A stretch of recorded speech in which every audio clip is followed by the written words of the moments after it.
on, guys, don't waste our time. You know what I mean?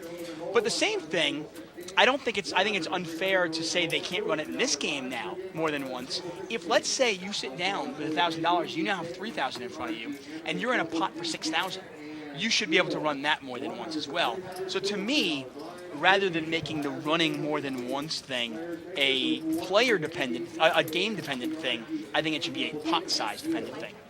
I like the idea.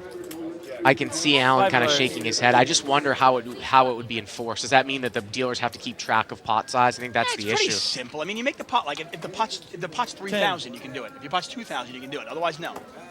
It's not that hard when the pot's, I mean, I'm talking about I just don't want to see running it when the pot's $700. Lizette has flop trips and she bet right out. Shooter called with pocket threes here. Turn is an ace. Yeah, you know what? And always, we see this thing where players just 15. don't give. Wow, and look at this. She has induced him to bluff raise by leading out. Players just do not give you credit. 2 players. And she is called.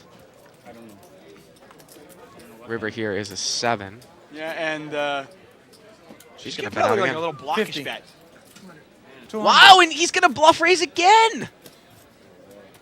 Oh, man, it went bet raise on the turn. And a lot of times you would say this is like a bet fold. How can I possibly be good with 5-6 here? I would say it's a bet fold if you don't bet 50 into 150. I mean, if you make a normal size bet and you don't induce this bluff, but she put this small little blockish bet out there and induced this. And now she put herself in a bad spot and she's going to call. People just don't fold trips in this game especially. Call. No. But it just goes to show you that's kind of a play, Dave, we used to advocate way back when we first started doing the show 6-7 years ago. You and I really weren't great no-limit players, but people learned a lot and made a lot of money from the show because basically our number one strategy tip was just always fast play everything because at that time people slow played so much that by fast playing, you are actually being more deceptive than by trapping. And you get people to make moves on you and stuff like that. Well, and you saw here. Yeah. The shooter obviously does not give Lizette credit because she bet out. And she bet out all 3 streets. And the only reason it got confusing, obviously, is because she puts that small little blockish bet on the river. And he took the bait. Good for her for recognizing that, and she made the call.